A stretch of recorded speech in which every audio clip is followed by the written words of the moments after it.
I'm Stephen Borst. I'm the technical director at Mount Zion here in Edmonton. We just before COVID started just recording the lessons and the sermon and uploading that to our YouTube channel. And then COVID hit. Pastor Tim had to self-isolate for a couple of weeks. Luckily, we had my dad, Pastor Laird, was able to fill in for those 2 weeks. So we pre-recorded and live streamed Easter and Pentecost, and then the last Sunday in August, and then we've been back at worship and live streaming. Hendrickson, I'm at Hosanna in Edmonton. We've been live streaming for about 1.5 years now. We actually were ahead of the curve, so we were fairly well equipped when COVID hit. Although we had a big steep learning curve like the rest of you to deal with how you do a service when there's no congregation present. So we're learning as much as anybody else. So here's the general topics I'm going to cover today. So just some basic questions at the start. Sound, things you need to think about, video, internet capacity question, software, layout of the church issues, platforms you might want to consider, copyright issues and concerns, hardware, and we'll show you a couple sample setups and talk about a few other possibilities. Then there's a bunch of questions, and I think we've covered most of those, but if not, we'll answer any other questions at the end. If you have a question as we're going along, I would invite you to put it in the chat window, or I'll pause after each of those sections, and then you could ask a question related to that section at that time. Is that clear? Those I can see are nodding, so we'll just do that. All right, thanks. So some things to think about, or that you have to think about, is sound. When you're live streaming or recording, nothing goes out that isn't mic'd. So it's not like a congregation where even if somebody forgets to turn their mic on, people can still hear. You just see lips moving online. So you have to think about sound. Video is a concern, obviously, so how are you going to get the source of the video, the resolution you have, and how are you going to string that together? So whether you have one camera or multiple cameras, that's all part of the video question. Also then how the video and the sound are going to link up, and do they match? And so depending on which system you have, those can get out of sync. And so you might need to put a delay on your audio, for example, to sync those back up. So that's a thing. Internet capacity, and what we're really primarily concerned about is upload speed. You don't have to have really fast, but you have to have at least probably about 3 meg. So if you're rural, that's a big issue. So you may not be able to effectively live stream. Some of these things can be compensated for depending on the resolution you want to broadcast at. So we do 720. You could go down to 360 and still be okay. You don't really need to go above 720. So definitely not 4K or anything like that. And most of the streaming services that you connect with would downsample you anyways. So don't get all hog wild about that. Even 1080p is more than you need. Software, and there's several different things you can use for software. You can also have a strictly hardware solution. That's also possible. You need to think about the layout of your building, where you're going to put the cameras, how you're going to accommodate those people that don't want to be seen necessarily on TV, and then copyright permissions. And that's a big one and a growing one. So, and if you, for the fancier systems, you also need to think about video switching, how you're going to switch between cameras, title generation, if you're going to have titles, inclusion of other videos. Some people have asked about that. PowerPoints, words on the screen, monitors, streaming platforms, all that sort of stuff is in the next sort of level. So, but the first question you probably need to ask yourself is, why do I want to do this? Am I sure I want to do this? Is this a good idea? Another thing would be, is this a short-term or a long-term project? Is this just a COVID thing, or is this something we plan to do for a long time?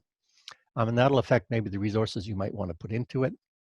What kind of resources do you have available? So that, what technology do you have that you might be able to reuse or use in this system? How much money do you have for the project? Do you have enough volunteers, and do you have skilled volunteers or not? Is there going to be anybody able to run it? Those sorts of questions are all key to having a successful project.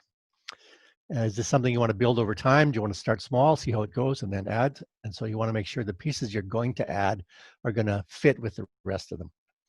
And are you prepared to make changes to your regular patterns of worship to accommodate live streaming? Because those two audiences are not exactly the same. And how much time do you pay attention strictly to your live stream audience, and how much attention do you pay to your in-church audience? And that's going to affect the happiness of both those groups potentially. So that's something you need to think about when you design worship. One of the things we did since COVID, for example, we wanted to include as many people from the congregation as possible. And so we started having people record at home, reading of scriptures, special music, things like that, which then we incorporated into the service. And we had really good response with that because people saw other people in the congregation's faces and they felt more connected. So those are good things to do. We also started a project about what I'm doing during COVID-19. So a little special at the end of each service, highlighting somebody in the service, what they were doing or some special project they were working on. And that was also very successful. We did Vacation Bible School, virtual Bible Sundays, we called them, online this year.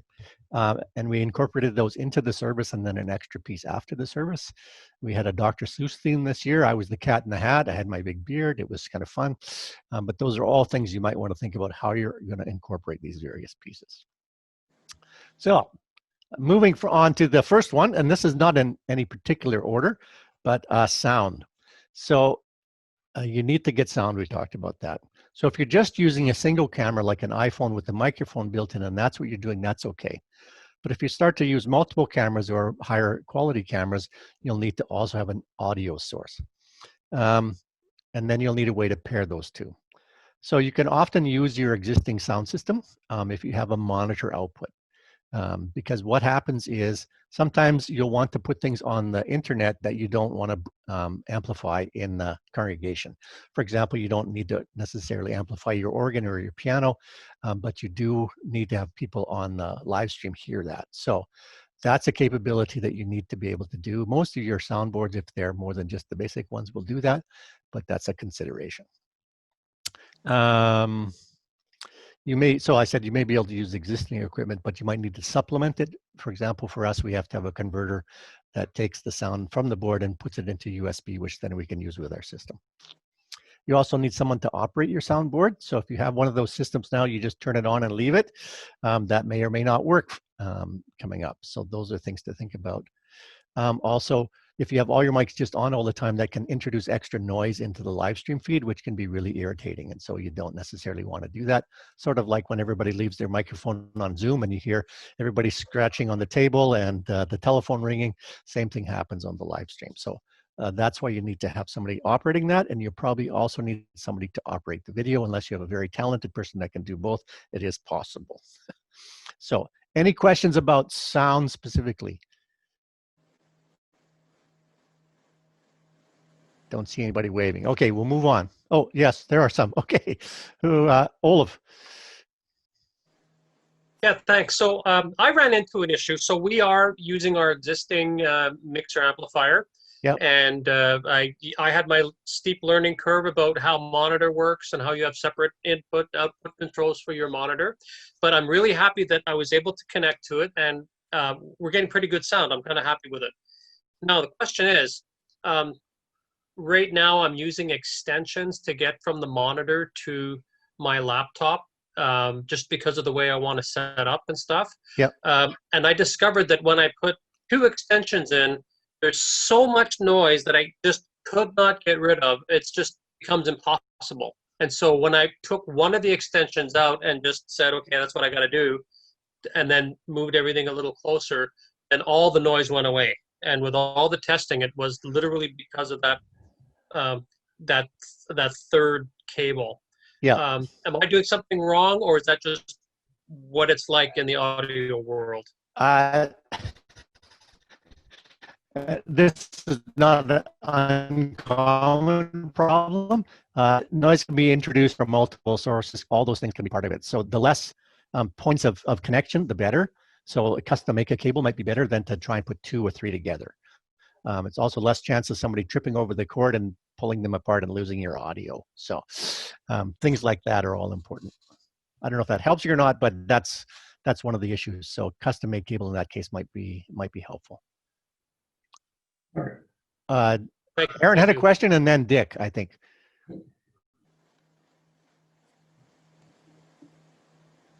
I just put my question in the chat there. So my question is just around software, as far as any recommendations on the audio side, or if you have software that you recommend for both audio and video together. Yeah, I'll get to that. I think maybe answer some of those in the when we get to the software question. But if you don't get an answer, Aaron, then ask me then. Okay, Dick, I think you had a question. Okay, we're using PTZ cameras. Yeah. And recognize that I can have, as you said, a shift between the audio, and the audio will get there sooner than the video. Yep. I've seen a couple of slick little ways of figuring that out, but I'm having trouble getting audio into the PTZ camera. Any suggestions? Which PTZ camera? Which is it a NDI, or is it a SD, or is it a USB? It has all of them. Okay, so it depends on which way you want to connect. We actually add audio to our board at the computer, so I suspect that you might be able to do that as well. So hold that question, Dick, until we're done on that. Might answer some of your questions. Okay. And I think that's a question or a statement from John Buck. You need to use a lift or a direct box that isolates ground to make clean audio to a laptop. Yes, that can often be a solution. Doesn't always work, but it can often do that. So depends on where the source of the problem is. But it could be just a replacement cable that's custom made would be helpful, or a single cable. All right. So video. So the question is, how many cameras are you going to be using? And I would recommend at least 2 if you want to have some interest. And part of that's if you have what we call a PTZ camera. So pan, tilt, and zoom is what PTZ stands for. And that can be manual. So you can have somebody operating it on a tripod, for example, or you can have remote, like the PTZ cameras are that Dick was talking about. We have 2 of those as well. You don't want to be watching those necessarily when they change position, because you can get seasick because they tend to be faster than you might normally want them. So you want to be able to switch to an alternate view while you change the position of the camera. So that also gives you a couple different things.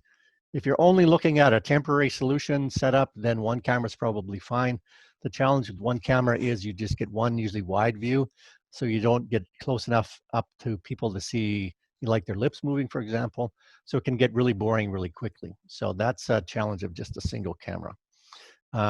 So that's the question. And cameras is probably also one of the most expensive pieces of the whole system, because you need one with good enough optics. So just your standard webcam's not going to do it for you. It'll give you a picture, but it's often grainy. So you also have to be careful about using home video cameras, home recorders, because often if you want to go live, if you're recording, it doesn't matter, but if you want to go live, they often don't have an output for it. There might be a USB out, but that's often for just recorded data transfer. It's not for a live stream. So just a word of caution about that. I've been caught myself that way before, thinking I could get video off this camera and I can't, not live. So that's a thing to think about. So will you be having people run the cameras, or will you run them remotely if you have more than one? What kind of camera control will you have, and what might work with your system? Will you have a video switcher? And what will be the best hardware or software based? And will your how will you get your camera feed into the switcher? So there's a few types of solutions. So one of the ones is SDI. So that's, I think, what Stephen uses. Standard digital interface. It uses a coax cable. And often if you want to get that into a computer, you'll need a video capture card. There is some USB cameras that are out there. Often USB is not fast enough to give you a really good picture, but it is possible. There's a Logitech webcam. That's a PTZ one. That's not bad. It's about $1,000.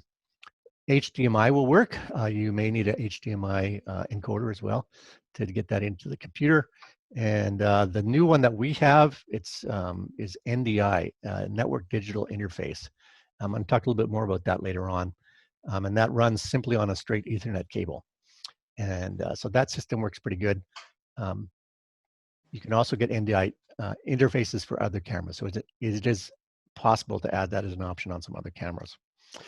So just sort of depends on how much money you have, how long you want to do this, and some of those questions. So we can get into specifics at the end if we want. So I talked about the home video camera, so be careful with that. If you're using NDI, you'll need a dedicated router.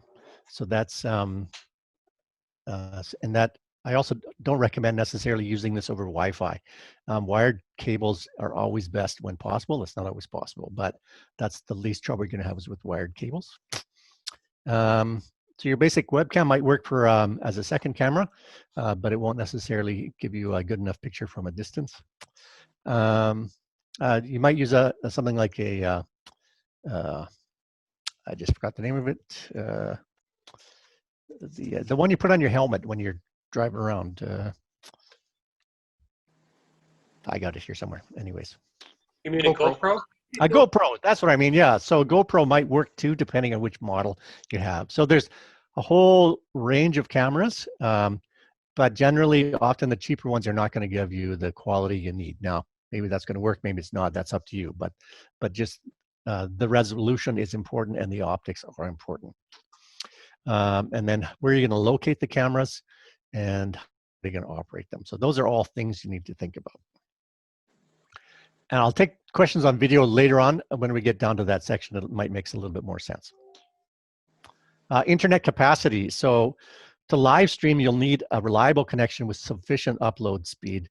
And you also may have to worry about a data cap. So how much, depending on your system, how much data are you going to get with that? So your actual speeds will vary with the resolution of your live stream, as I mentioned earlier. Higher resolution means faster internet speed, and it tends to go more of an exponential than a linear progression. So something to think about that. 720p is high enough for most live streaming. You can reduce this to 480 or 360 and still get a reasonable picture. Again, you don't need 4K or anything like that. Upload speeds, you need a minimum of 2 to 3 meg, but higher is always better. You'll also need something to encode your video for live streaming, if that's what you want to do. So that can be a software or a hardware solution, depends on your situation and your system. Your computer, if you're going to use that, needs sufficient capacity in both processing and also video capacity. So those are the two. You need a reasonable video card. You don't need the top of the line, and you need a reasonable processor. So an i5, this one and a decent amount of memory are important in that. So you don't need super high end, but you do need a reasonable one. You can use a laptop, depending on which one you use, but you'll probably want an additional monitor. So rural churches may not be able to access necessary speeds for live streaming. So your best option may be to record the service and then post it at a later date when you don't have to worry about live streaming video. Stephen, do you want to say anything about that, or is that sounds reasonable? Okay. So software, depending on your setup and what platform you'll be using, and if you're using more than one camera, your software needs will change. There's lots of options. So a single simple camera solution like some of you already been using, you can just go direct to YouTube or direct to Facebook, and that works if that's what you want to do. There are a couple more elegant solutions that use a single camera that might be helpful. One's called Mevo, M-E-V-O, and it takes a single camera source, but it also then allows you to subselect certain pictures out of there. So it's like you zoom in that, but it's all done digitally. So that might work for you. If you want a production software, so some people talked about OBS, which is Open Broadcasting Broadcaster software. It's open source. It's free, in other words, but it's also limited in how fancy it is, but it does work. One we use is vMix. It's paid, and there's a number of levels. So we spent about $500 on that. That was the level we needed. Both OBS and vMix will do your upstream conversions for you, so they'll look after all that. vMix will do tons of stuff that you probably don't need, like instant replays and things like that. So I don't think too many people are going to be instant replaying on the pastor, but you never know what might happen. It does also allow more overlays and things like that, and I'll show you what that looks like in a bit. And the other thing is which platform you're using. Some will allow for closed captions and some won't. So that's a consideration. We'll talk more about that during platforms. So the layout of the church, which I mentioned, where you're going to put your cameras for your most success. Hosanna, as some of you have been here know, we move the furniture around. So we had to be careful where we put the cameras that would be useful in no matter where we move the furniture. Depends on how many things hang in your ceiling, things like that. Also, we had a consideration for some of those people that might not want to be on camera, that there would be places where they wouldn't be seen or only from the back. Things like that. So that's that page. What are your sight lines like? So that's always, and where can you run the wiring if that's necessary? Okay, so platforms. So the main ones that most churches have looked at using are YouTube, Facebook, Zoom. Some are thinking about Vimeo, and you can also use private services. Or services that are just for streaming, they cost you money. So each of these has some pros and cons. Let me talk about those a little bit that we've experienced. So YouTube, that's what we currently use. The pros are it's free. It does closed captioning for you, not necessarily live, but it does archive, and then the archives for sure have closed caption on it. So we have a number of people that are hard of hearing that find the closed captions to be quite helpful. They can be searched and archived, and they're also watchable on a TV, especially a smart TV. So that gives you options for some people that may not have access to a computer, but they can watch it on the TV. Some of the cons are there's more copyright issues on YouTube than probably any other platform. And that's due in part because they have algorithms run by separate companies that will scan your whole video and look for any copyrighted material, and you will be flagged. So that can even be hymns that you have permission to use, or but somebody else has recorded that same hymn, and you'll be flagged. Now, generally, you're fine if you haven't monetized your stream, and they won't charge you, because mostly what they're interested in is the money. But it gets to be a bit of a pain, and it's a concern. But it's also a concern if you're using any recorded music from somebody else, that will be flagged, and you may be forced either to eliminate the audio of that section or take it down.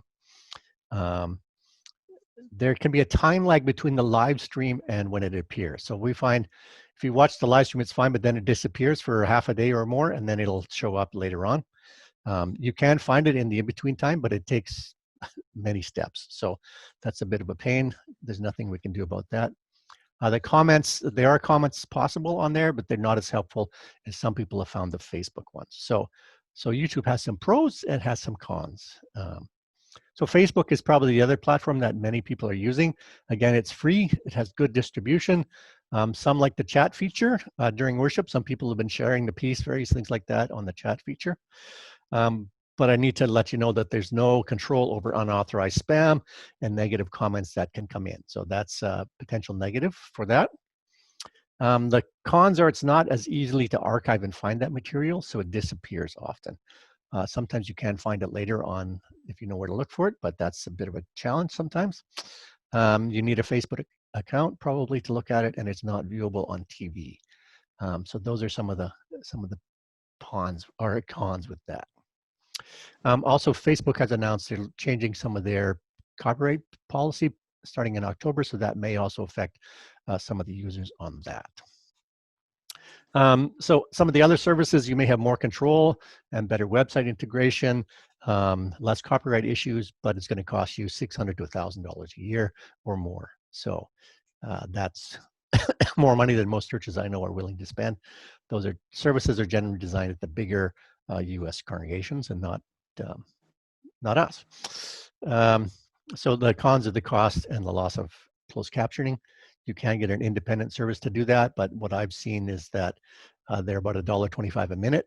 So that starts to add up in a hurry. There may be some other software solutions. I haven't looked at all of that, but if those are concerns for you, you have to think about that. So pros and cons of every particular service. Yeah, so Aaron's talking about copyright claims with CCLI information. Yeah, the challenge with YouTube is that you are, as opposed to the court of law, you are guilty until you prove yourself innocent on YouTube, and you only get 3 strikes. Now, if you're not monetized, most of the strikes that you get will not count against you. You don't have to dispute them, but if you use the recorded audio, that may count against you, and then you may get your account frozen or locked. So So you have to be aware of copyright issues and deal with them appropriately. So not everything flies, so you need to know about that. Speaking of copyright issues and concerns, that's where we're going next. So so you will need a license from CCLI or license, one license, some of those sorts of things, and you'll need the extension for live streaming. So that you have to have both those licenses. Also, you'll need copyright permission from Augsburg Fortress for liturgies. They were up until the end of August giving that free. They've now decided to charge for that. So it's about, depending, it goes on the size of your congregation, average weekly worship attendance. They didn't say pre-COVID or post-COVID, so that might be get you a cheaper rate. I'm not sure, but for us, it looked about $100 a year. That might be US. So it's not huge, and there's no reporting for Augsburg, whereas you have to have reporting for one license and things like that. So, but you do need to be careful about using copyrighted music, especially commercial music, because that will get flagged, and that's all done by algorithm. And so it's not that somebody's sitting there complaining, but that can be flagged really quickly, and it's easy for them to do that.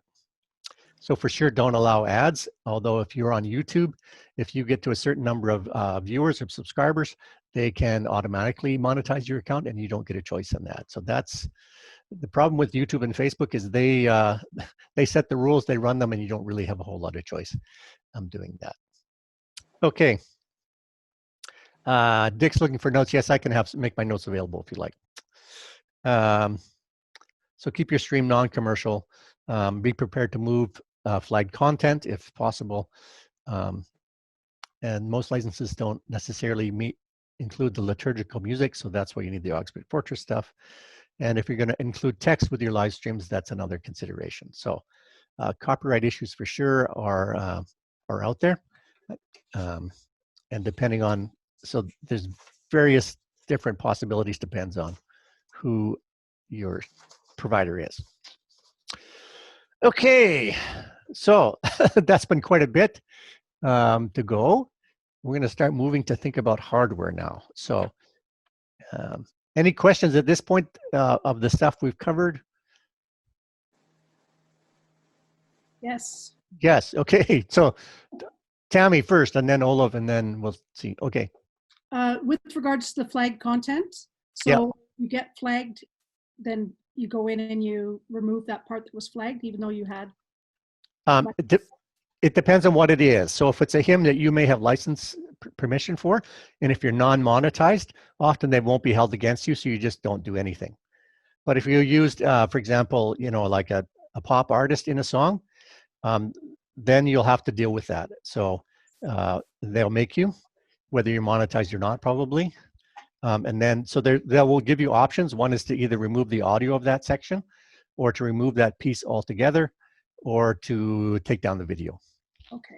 And if you refuse those, then that's a strike against you, and that could lock your account. So far we haven't ever had one of those. We've been fairly careful with what we use. Sometimes we might run into trouble with funerals, because often people want to have the slideshow, and they've put some music with the slideshow, and that could be where you run into problems. So, okay, who's next? Olaf. Right. So thank you. Just a quick question on copyright licenses. I noticed that in YouTube, there's a section in there when, like, you're the publishing part of it, where you can actually insert your license. Does that help in mitigating, them coming after you and just kind of trying to shut you down? I'm not sure. I haven't done that, so I don't actually have an answer for that question. But I think that's more for some of the more commercial stuff. But you could see. So, I mean, some of the stuff we've been flagged for, we clearly have permission to use it, or it's even in the public domain. But somebody has recorded, the old rugged cross, and they've sent that into this particular company, who then they just run it through their system. And if that tune matches that one, they say it's a flag. So that's, and then you can dispute it, and you can prove that, no, we actually have permission, or this person doesn't actually hold the copyright for that, and get that removed. But it only really matters if you're monetizing your content. So most of us will never get to the point where YouTube is going to automatically do that. So, but again, these rules can change, because that's the nature of these platforms sometimes. So there's a ton of people Yeah. churches moved on there. So the churches are getting more scrutiny than they had before. Any other Okay. questions? Yeah. Dick? Back on the NDI, the network Yep. digital interface. How difficult to switch from HDMI to NDI? It's if your camera's set up for that, it's fairly easy. You just need to change your input. I'll talk about that on our system because we have an NDI system, so that might help explain it to you. So there's some distinct advantages of NDI over the other ones, and a couple of possible challenges. Okay. Yes, Pat. I have a question about if you have internet that depends on satellite. We're kind of out in the country, and that is our internet speed is as fast as it can be considering that it's satellite. Yeah. But I'm wondering if anyone has any experience live streaming with that kind of internet. That's what I have here at home as well, and it seems to be kind of inconsistent. You know, sometimes your internet just goes out for no reason and it's back again a minute later, and yeah, that sort of thing. Is anyone in that situation, and do you know if an internet would be reliable enough to live stream using a satellite? You might have to try it. So Yeah. Okay. So you could try it with something like the OBS software, even on a test run, because that's free, so that won't cost you necessarily anything. So you could, and then that'll tell you if you're going to have enough bandwidth All right. to make it work. Okay, let's move it into some setups. So I told you about Mevo is a solution that might work for some of you if you're not looking in the long term. You need to have the camera fairly close to the front, so it might obscure some people's views. You can use a phone, iPhone or an iPad or a camera. You can also use a piece of software called ManyCams, and ManyCams will allow you to take your feed from your iPhone or your tablet and bring it into a software like OBS or something like that. So it allows an input into, or Zoom actually, you can use it for Zoom. So that's a possibility to use a camera from or use your iPhone or your iPad that way. So I ended up doing that, for example, at the study conference because I thought I was going to be able to use my video camera, but I discovered that the USB port was only for data and not for things. So in a quick hurry, I put that together and it worked. Thing you have to be careful about, your iPhone doesn't go to sleep or things like that, or other things don't pop up, because then those will show on the screen as well. So those are just things to think about. Okay. I talked a lot, so I'm going to turn over to Stephen. He's going to tell you about their system. Theirs is more of a hardware-based system is what I understand. So he's going to share now. Okay, so yeah, I was trying to put together pictures and stuff to show you guys, but I didn't get that far. So yeah, we're using our existing sound system, and I've got three, they're prosumer level cameras, Panasonic HVX 200s. So they do record and output in 1080p, but so it is a high definition signal. I've got one at the back at control, one halfway up on the lectern side, shooting across the sanctuary. So during the sermon, I can switch between two or all three of my cameras just to keep the sermon interesting. And then a third one in our balcony on a jib, just getting me a wide shot for cutting to in between lesson readers coming up, or when we go, we'll be doing communion, I think, just on festival Sundays. We were going to do it the last couple of weeks, but we didn't. But just something wide to keep some interesting video up, but not in your face, and give the people taking communion a bit of privacy. So I got those three cameras all come down, and I've got the Blackjack Auto Mini, not the Pro version. It was about half the price. So my cameras outputted a component signal, so the red, green, blue. And then I've got converter boxes because the Atom Mini only takes in HDMI. And so I've got my laptop, actually the one we're on right now, running I build my services in PowerPoint and then export them into free worship. So it's like ProPresenter, but free. Because our hymns, we're using videos, and I just find PowerPoint doesn't really mesh between slides and videos as well. So this free worship, it lets you import still images, videos, slides, and then just runs through. And so that's going into my switcher, my 3 cameras, and my audio all comes into the switcher. And then that goes USB-C out into my dedicated streaming laptop. And YouTube will recognize that feed either as a separate webcam, but it shows the reverse image. So everything on the left is now on the right. And because I put my graphics in, they'd be reversed. I'll do like a picture-in-picture so that they'd show up the lessons over my lector's shoulder. And so, I mean, that's a little distracting.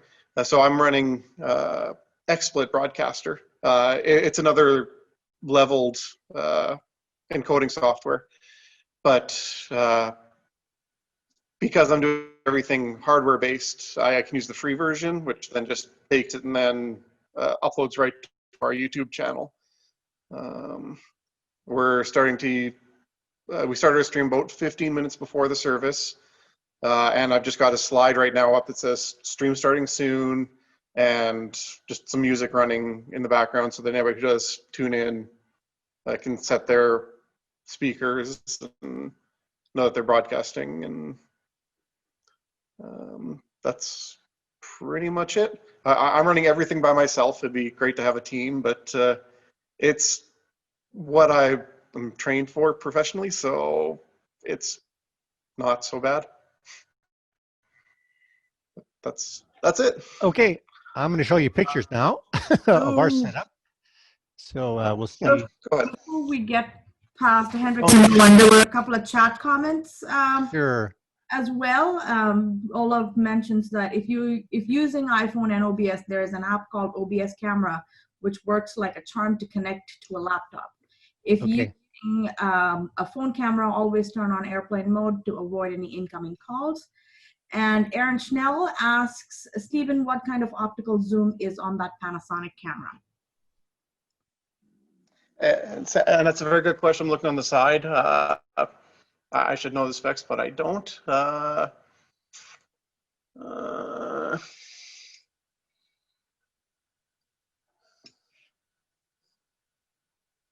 Yeah, I can look it up and get back to you on that. Okay, good. We'll move on, and you'll have a chance to ask questions again, and we'll deal with any of the other ones a little bit later on. So I'm going to try and share my screen now. Hang on. And I want to start. Sometimes I have 2 monitors, and that sometimes confuses the system. Okay, come on. Here we go. Try that, and then here we go. I think this should. Okay, is that showing now? The live stream purple picture? Okay, so here's our system here. This is the whole system. So over here is the most of the audio. We have 2 computers which are down here. This is our router board. I'll show you closer up pictures. This is the soundboard and video area. It's an old converted organ console, which somebody thought would be a good idea. It's a little bit small, so we're looking at maybe moving some stuff in. So here's, we use 2 computers. So we also have screens in the church. And so often we'll want a different picture on the internal screens as opposed to the external screens. So this side here does the internal screens. It's where we load our videos, our PowerPoints, any of those sorts of things. And this camera here is the actual production, or this monitor here is the actual production software. There's our mixer down here. This green tape is on this row specifically because we don't want that's the choir microphone or the music microphone, we don't want to amplify that, but we want it to appear on the live stream, and that stops people from turning it up. This is the camera controller here, and this is the keyboard for the other one. So moving on, so that's, you can see, so we can do up to 6 cameras on this, has the joystick controller, and then there's presets here. So we have most of our shots preset. So you press camera 2, 6, and it moves to that position. This is the audio. These are wireless microphones.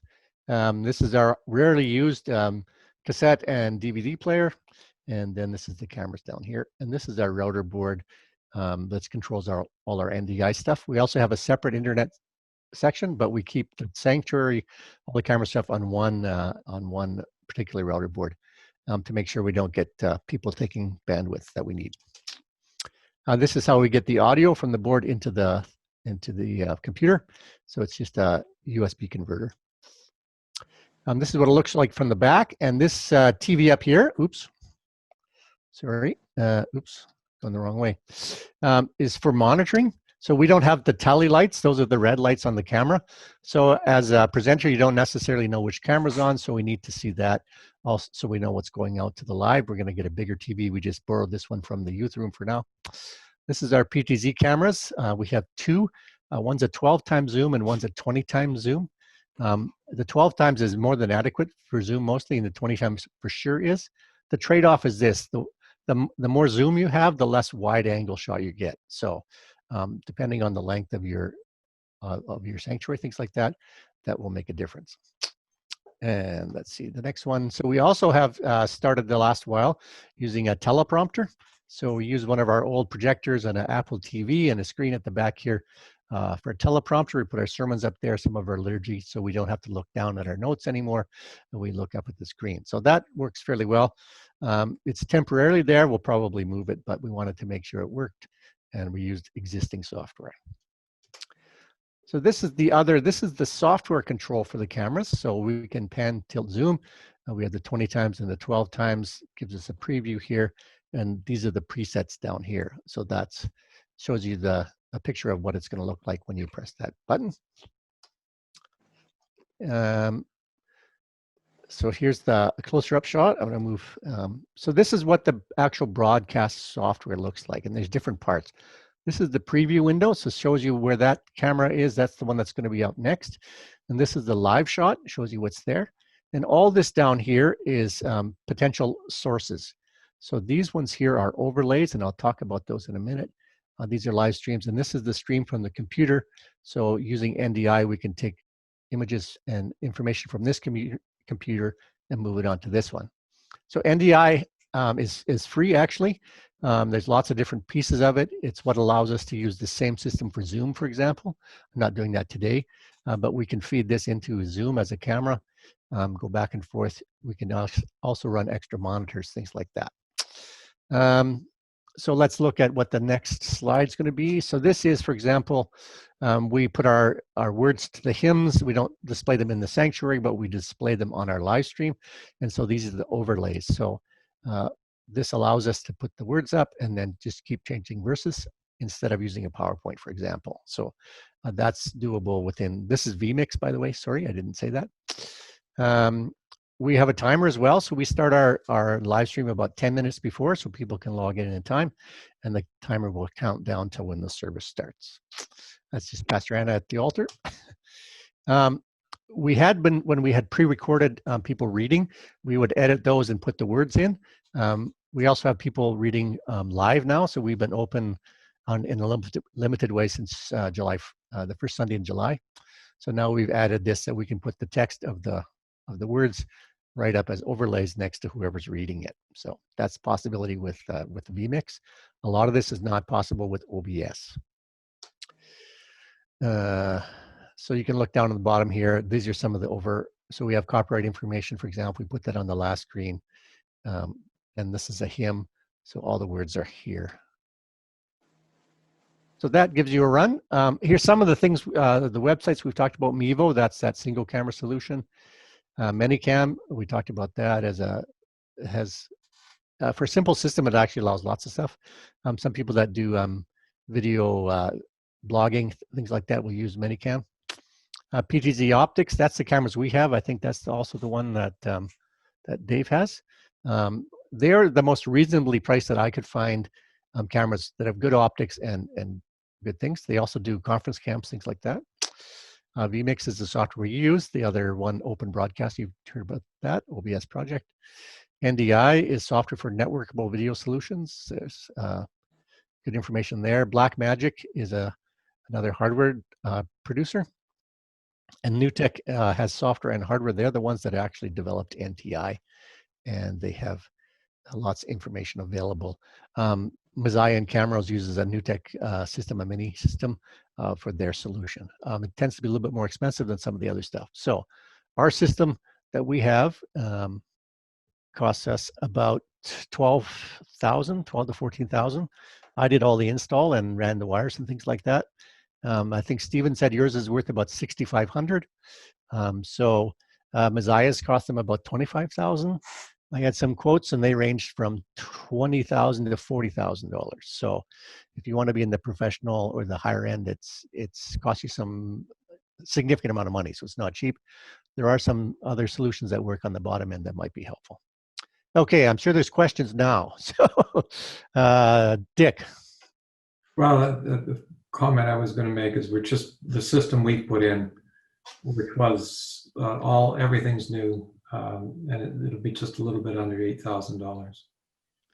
And the biggest cost in it was the two PTZ cameras, which were $5,000. Yeah, they're about $2,500 each. They range from $24,000 to $3,000, depends which version you get.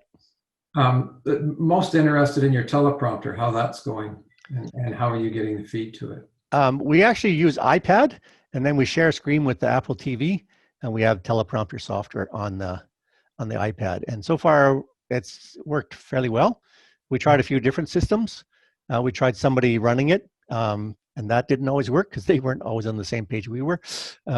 So this seems to be the best solution. That software was $20, and I found a used. You have to have a Apple TV version 3 or above, I think, to do screen sharing, but it works. So again, we're in this for the long haul, and we have a fairly good quality production. So it's worth it for us to, find some of these solutions. Okay, other questions. So I know there were some mailed in questions, so I'll deal with some of those too, and maybe that'll answer. But is there any immediate questions? There were a couple on chat. Pastor Aaron Schnell asks, PTZ, that's digital zoom, correct, James?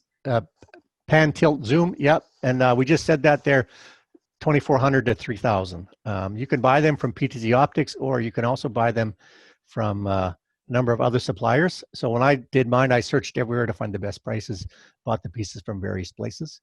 The PTZ Optics website is actually very good. They have lots of training stuff. They also have various systems that you can look at saying, okay, this is how much sort of the bare bones system costs up and up. They also use OBS, so they're fairly good around that. There's lots of good resources out there on that.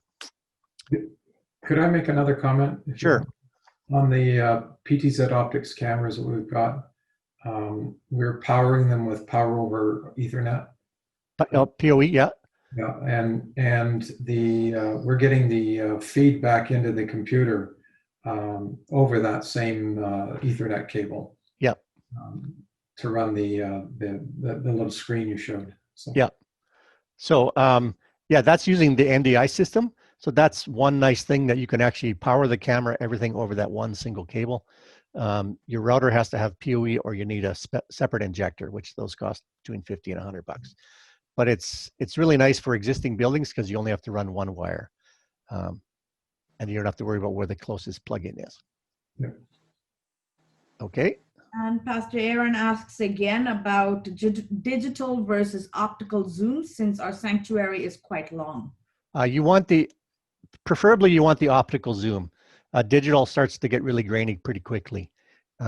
So your sanctuary out there, Aaron, from what I remember, 20 times would be plenty, even from the back. You could zoom in pretty close. So that would be okay. Carolyn says, is anyone paying someone to provide tech support each week? So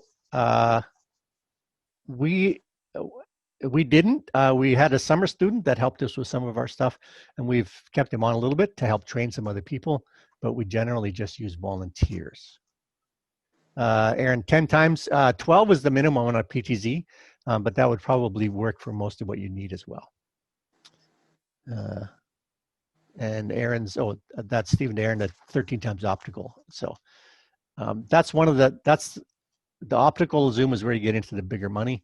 But we're amazed at the picture we get off the PTZ optics camera. Even in very low light situations, it tolerates that really well. So you can almost have no lights on.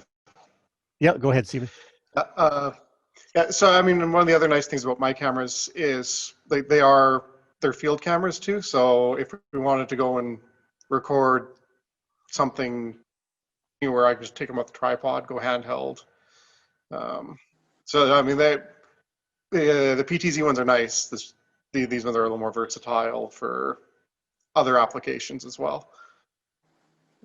Yeah, there is also some external. You can get mounts that will do PTZ, and you can adapt some of those other cameras. You can sometimes find those broadcast cameras you use, things like that. Although right now, a lot of those have all been taken up by people trying to find a live streaming solution. So again, be creative and look and see what you can come up with. So PTZ is expensive. If we find that expensive, are there good camera alternatives using DSLR cameras with a quality video feed? So all of it's possible. You have to check and make sure that your DSLR camera actually has a proper video out feed. So sometimes they have an HDMI, which might work, but make sure the USB is not for data only. So that's often what the case is. And so then you can run into it's of no use to you if it's just data. So you might want to test that out. That's what I found. A lot of them are like that, but some of the new ones might be different.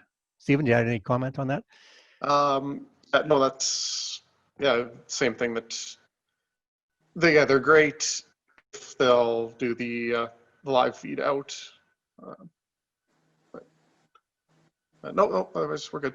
Yep. So you get, yeah, I just got to check that out. All depends on that model you're looking at. But one of the cheaper solutions, and the seminary has one, or they did one or two. The Logitech has a USB a point tilt zoom camera, and that's about $1,000 or $800 now. So that's probably one of the least expensive, one with reasonable optics on it. That's a optical zoom and not a digital zoom. Oh yeah, so John's pointing out DSLRs tend to overheat after an hour of operation. So that's another potential question for you about that, and how long the battery will last, or whether you can have an external power source. So those are all things. Carolyn. So I guess this is maybe a topic rather than a question, but one of our struggles is, so we've been managing with people like me doing, with my iPhone and learning how to upload onto YouTube. And we're doing a little bit of in iMovie, bringing in video clips from people in the congregation. But this is me doing this. I am no technician. And a lot of the people in our congregation are older than I am and even less technologically inclined. And so we're looking at all of this equipment and so on, and we want to take some good steps. But the reality is, who's going to operate all of this for us? Like, it's nice to think about having 3 cameras in our sanctuary. It doesn't really need it. It's a small sanctuary. But still, we have to think about the capacity of, not only can we get the money and support to get a new computer, and yeah, we can get bandwidth and everything, but we're also faced with who's going to run all of this, and it can't be the same 2 or 3 people every week. And I play the piano, so when people come back live, we're going to be in trouble. Yeah. Like, not that I have to do it. That's not what I'm saying. But no, do you know what I'm saying? Like, it's also the resources of people and learning how to do all of this. And has anybody walked through that process? And how do we get there? I guess so. That's why my question about, is anyone paying for this kind of support? We don't have a very deep bench for this in our congregation. You're in the same boat many people. I can tell you that the system we have, once it's set up, it's actually not that hard to run. So people on Sunday morning can follow the instructions and do it. So that's not bad, but you do need somebody that knows enough about the system that can set it up for you. So that might be worth hiring somebody, for example, that has that, or bringing in somebody from the outside.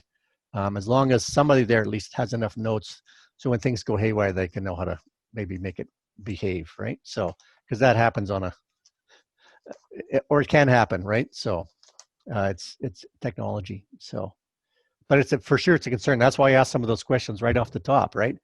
Do you have those resources? And it's not just money; it's also people to run it. So, if you have some younger people, not that everybody younger is technically savvy, but sometimes they quite get into that if you have an option. So it might be a way to attract some of those people in. All right. So I am paid at Mount Zion, and also like the cost of all this equipment, Mount Zion doesn't own it. It's my personal gear. I have no problem sharing it and everything. And if the church did want to buy it off me, that'd be our own discussion. But yeah, I'm paid, but I'm also certified. But I'm also available to help out anytime really other than a Sunday morning, because I say I'm paid, but I'm the only one here. Okay, good. Moving on to some of the other questions were sent in. Tammy, you had a question about space. Do you want to say just a little bit more about that question you had?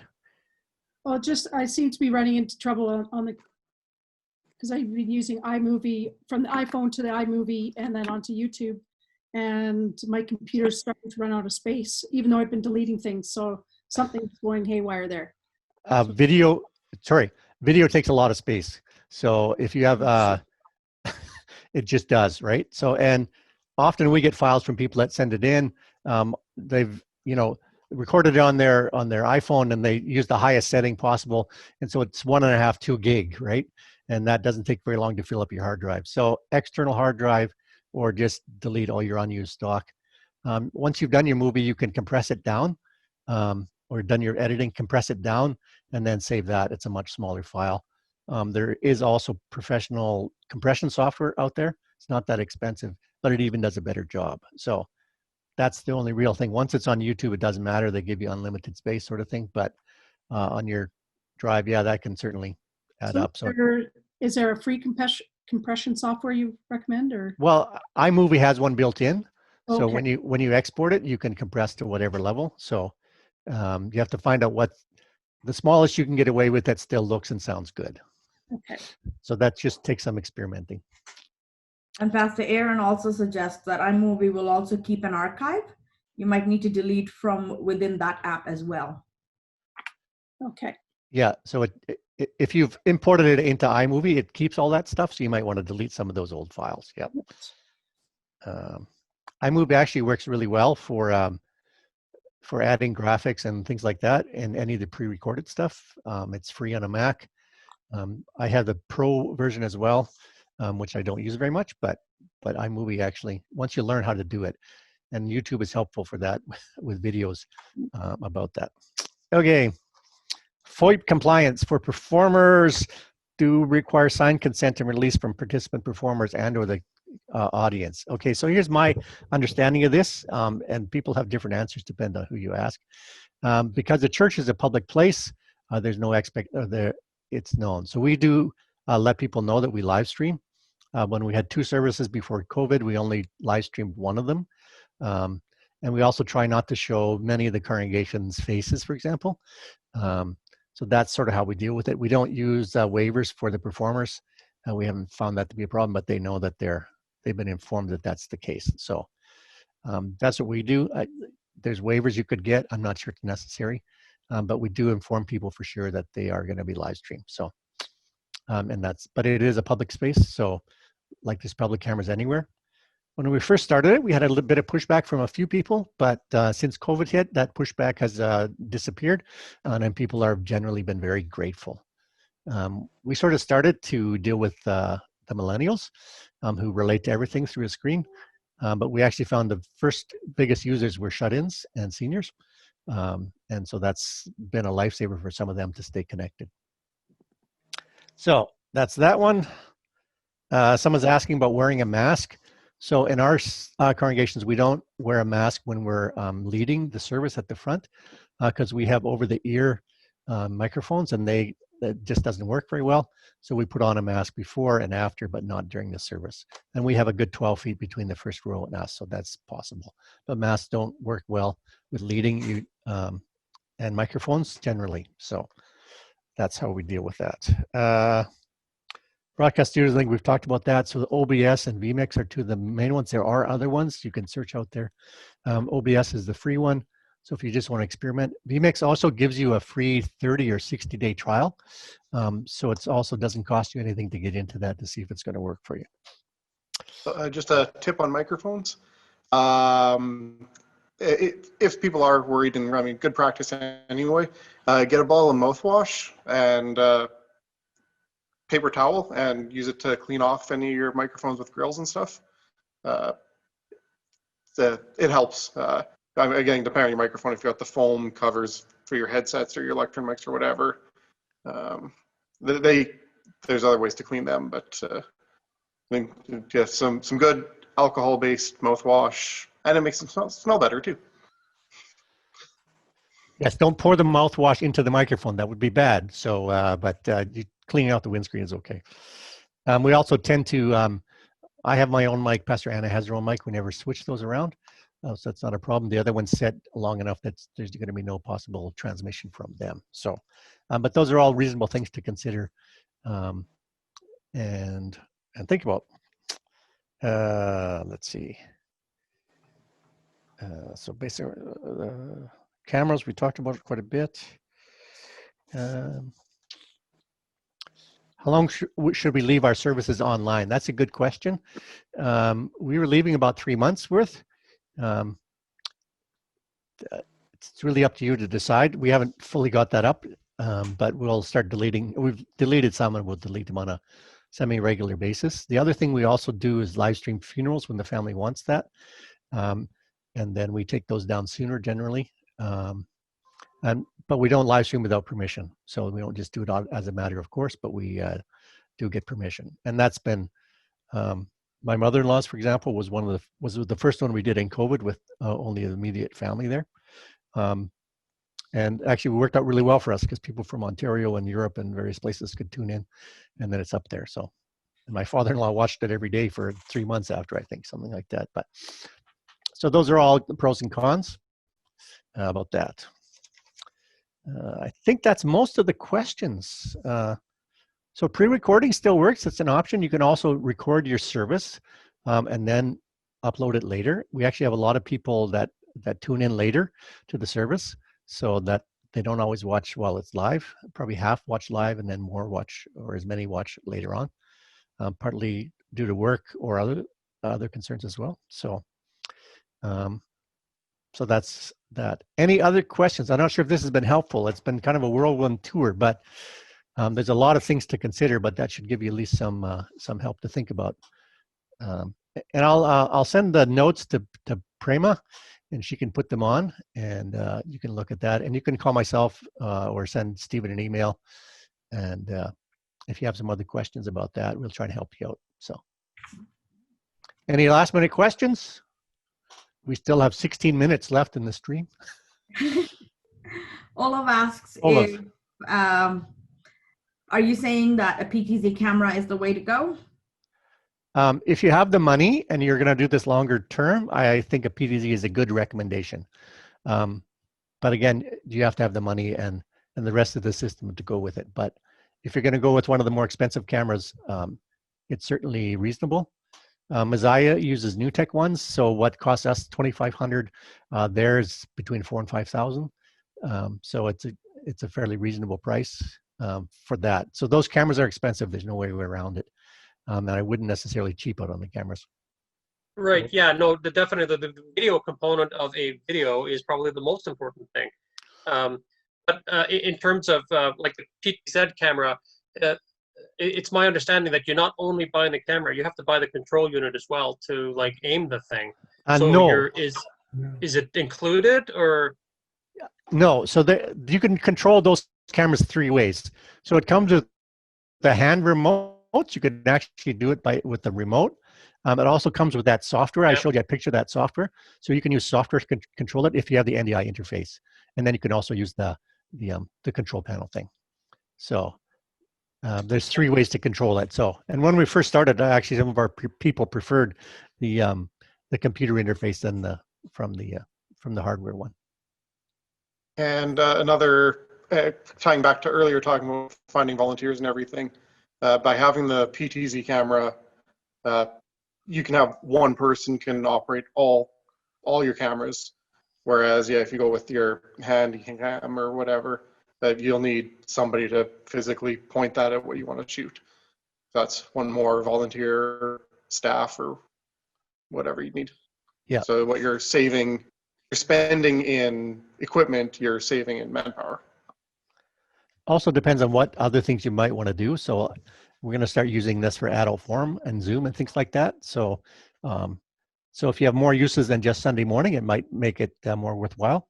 Depends on what your other possibilities are. So, we plan to live stream continuing past, whenever the pandemic is over. So this is a long-term commitment for us, but not everybody's in that same boat. So, other questions?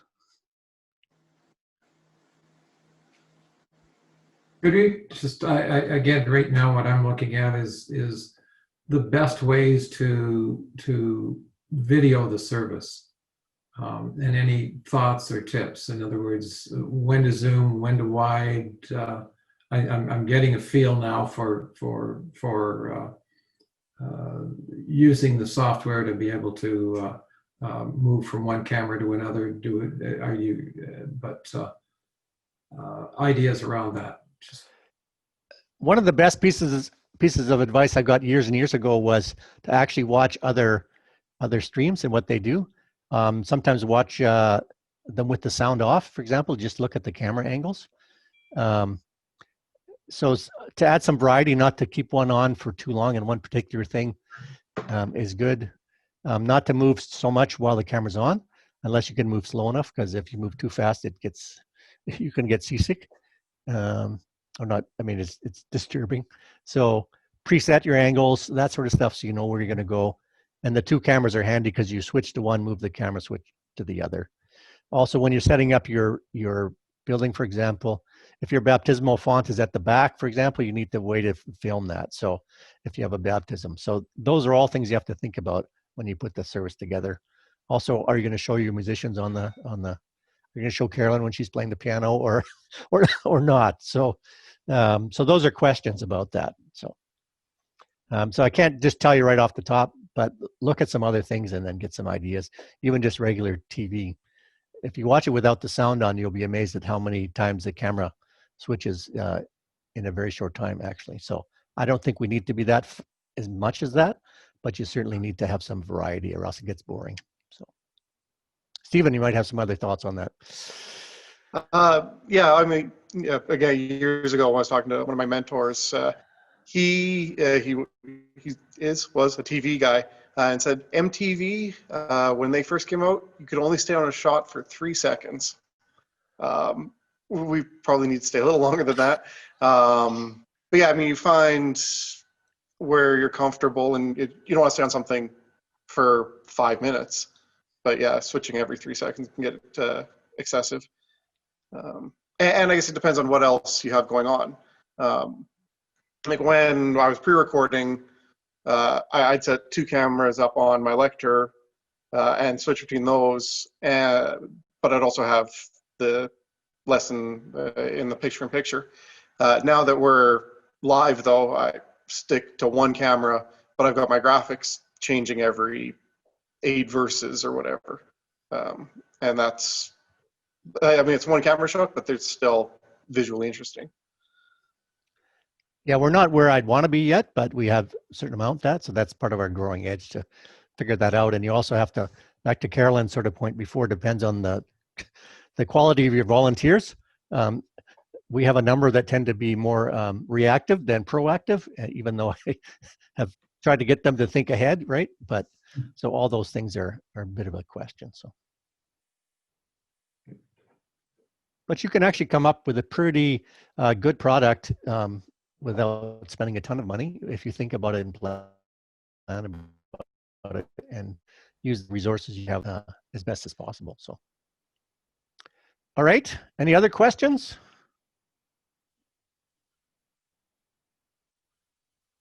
Seeing none, you're probably just a little bit overwhelmed. So I'll send my notes to Prema. They're just my notes, so they'll just get them the way they are. But it does have the list, for example, of the websites on the back page, so that might be helpful. But would you send us out with a prayer or a blessing or something appropriate? Absolutely. Prema. Well, thank you so much, Pastor James and Stephen, for taking this time and actually compiling all the notes, gathering all the questions and addressing them, not just in your presentation, but also allowing for that dialogue to happen. So thank you so much for this time. And I know it's evening. You have another presentation coming up in the next hour and a half or so. So thank you for this time. And thank you all for coming in. And this is a very technological and a new piece of our ministry, but something that we are all learning. And may God go with us. May God strengthen us. May God empower us.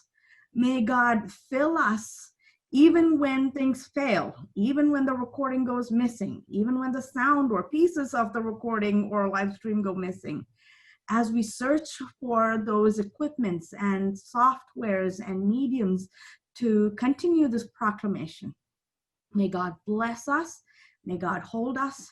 May God continue to encourage and nourish us in this ministry, all and only for God's glory. Have a blessed evening, and God be with you in this ministry. Thank you so much for joining in. All right. Thank you. I don't have a diagram, Olaf, but if you want to come visit us sometime, anyone's welcome to come and look at our setup in person and ask some questions too. So that's sometimes good to do. Okay, thanks for that. All right, and we'll sign off. All right. Okay.